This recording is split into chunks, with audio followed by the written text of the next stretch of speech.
Item 12A, Mr. Principe. Thank you, Mr. Chairman. First off, let me just say on behalf of all my colleagues on this board, thank you. Thank you very much for coming out and participating in the democratic process. Your words are clearly spoken from the heart. They were eloquent, they were inspiring, and I just trust that that will be enough to move my colleagues to do the right thing tonight and support this resolution. The resolution before us attempts to do something very simple, but the weight of the issue it confronts is not lost on me. Our history as Virginians is a complicated one.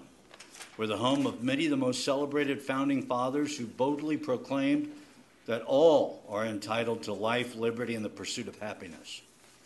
We are home to the first president, commander of the Union armies, General George Washington, and countless others who have believed that each person, regardless of skin color, was entitled to the same rights, the same privileges, and the same protections.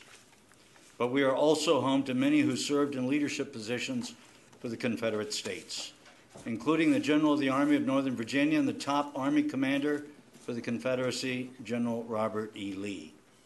And much of Virginia's early economy was dependent upon indentured servitude and slavery.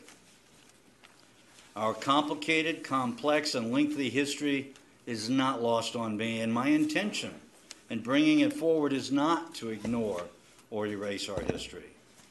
When we were children, we were all told by our parents that sticks and stones may break our bones, but names will never hurt us. Sadly, as we've all gotten older and experienced a bit of life, we know that just isn't true.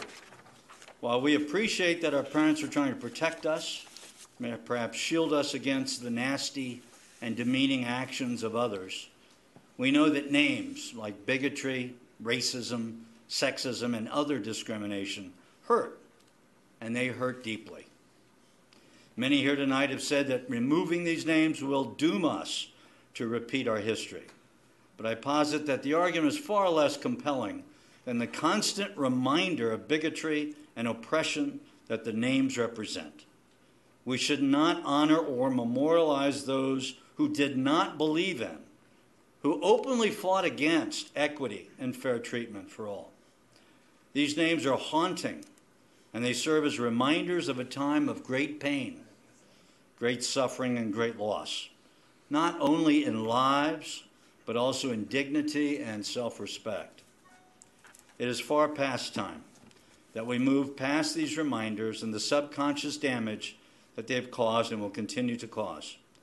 I consent that while some of the actions this resolution requests may be symbolic, it doesn't diminish the importance of them, especially in the first majority-minority community in Prince William County, and the healing it will promote. During my time in elected office, I've learned that very few issues are clear-cut. Very few issues are obvious. There are often two sides to every story, and the details truly matter. This is one of those few situations where the decision is clear, and I hope my colleagues on this board will do what is right and join me in supporting this resolution. Thank you, Mr. Chairman. Thank you. Is there a second? Is that a motion, Mr. Principe? Move the resolution. All right. Is there a second? Okay, is there no second? Okay. All right, so there is no second. No second. All right, the motion fails for the lack of a second. I'm sorry, ladies and gentlemen. Mr. Chairman. Shame on all of you. Shame. Please respect the board rules, otherwise we'll have to clear the room. Mr. Chairman. Mr. Noe? Shame on all of you.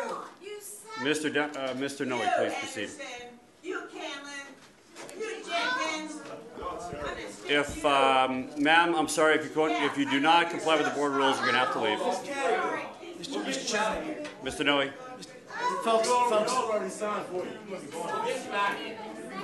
Folks, can we... Okay.